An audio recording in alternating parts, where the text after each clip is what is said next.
your next game is later this week, correct? Yes, it will be Sacramento at New Orleans, the Western Conference play-in to see who gets in with the number 8 seed. The news breaking just moments ago that Zion Williamson is not expected to be a part of it. So a huge blow for a New Orleans team that has done it the right way. They've built it up the right way.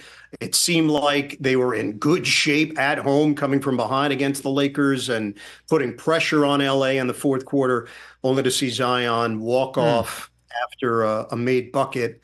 And it's a hamstring issue. It doesn't appear to be a simple fix by any stretch, and just another blow to what has been a drama-filled young career for a highly talented player that is looking to take that next step as one of the superstars in the game. You've got to have postseason success to back up all of the highlights and the promise and the numbers, and that's where he currently is. That's not going to happen, apparently, anytime soon. Yeah, and he was in the midst of doing it. I mean, 40-11 with 3 minutes to go when that apparently hamstring gave way, and now the Kings will be taking on the I guess Zion-less Pelicans for the right to take on Oklahoma City.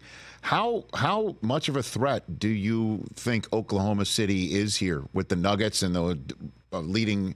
Otherwise, a very deep Western Conference, Ian? I'm buying them, Rich. I was down there. I had a regular season game pretty late in the season for OKC when they were rolling, and it looked like they had a chance to win the number 1 seed. Blown away by Mark Daignault, who has done excellent work. And the way they built the team, Sam Presti continued to build inside out.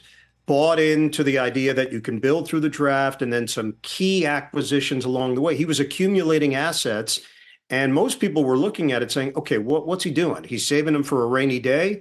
No, he drafted really well. He didn't hit singles and doubles. He hit triples and home runs in his draft. And even though Holmgren didn't play 1 minute of his rookie year, they remained very resolute in believing that he would have a huge impact, which he has.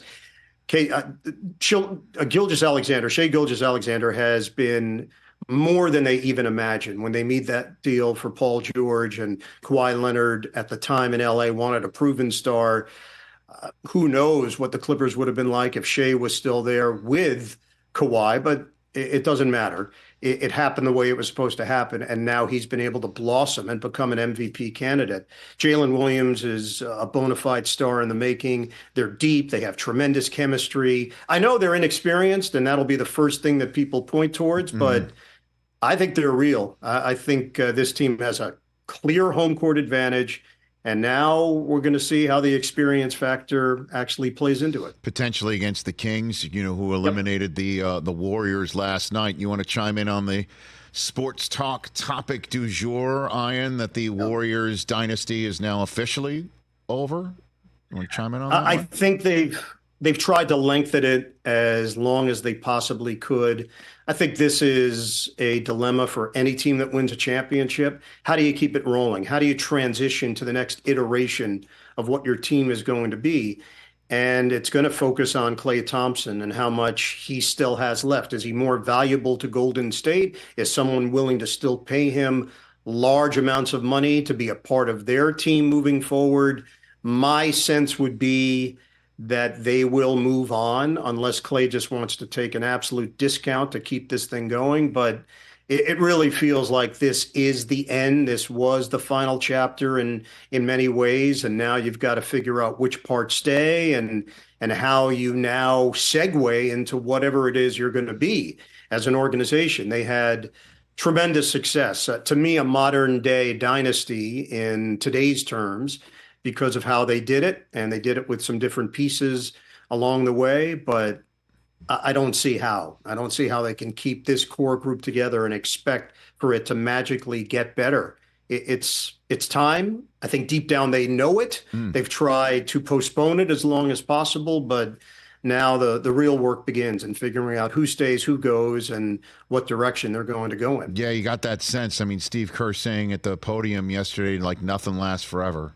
He Yeah. literally said those words. And if anybody who knows how nothing lasts forever, it's a guy like Steve Kerr from The Last Dance. You know, he can read the 100%. writing on the wall.